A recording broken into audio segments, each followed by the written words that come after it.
আওয়ামী লীগ রাস্তায়, ফ্যাসিবাদী রাস্তায়,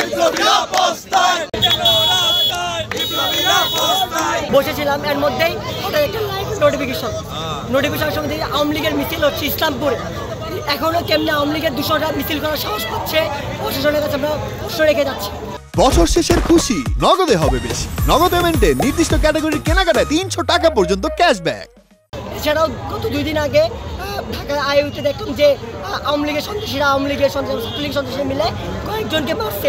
এছাড়াও হচ্ছে বিভিন্ন জায়গায় আওয়ামী লীগে কীভাবে সাহস পাচ্ছে বিএসএল লেখা এবং জয় বাংলা লেখা, এটা হচ্ছে প্রশাসন এনএসআই ডিএসবি থাকতে থাকা সত্ত্বেও কীভাবে তারা সাহস পাচ্ছে এখন আওয়ামী লীগের নাম প্রচারণা করতে, এবং কি তারা ভেরিফাইড পেজ থেকে সবসময় প্রচারণা চালিয়ে তোমরা আওয়ামী লীগের সাথে থাকো, তোমরা আওয়ামী লীগের হয়ে লড়াই করো। কেমন সাহস পাও? এখানে ভারত থেকে মোদি এখনো বলে যাচ্ছে তোমরা আওয়ামী লীগের সাথে থাকো, তোমরা শেখ হাসিনাকে আবার দেশে ফিরো।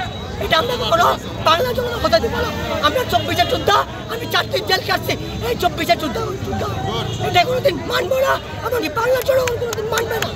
এখনই কেন রাস্তা যদি আজকে রাতের ভিতরে সমস্ত মিছিলের এই ছাত্রলীগের কুলাঙ্গাদের গ্রেফতার না করা হয়, আমরা আগামীকাল সকালে আবার 5 তারিখের আগের মতো যেভাবে মাঠে নেমেছিলাম ঠিক সেইভাবে আবার মাঠে নামবো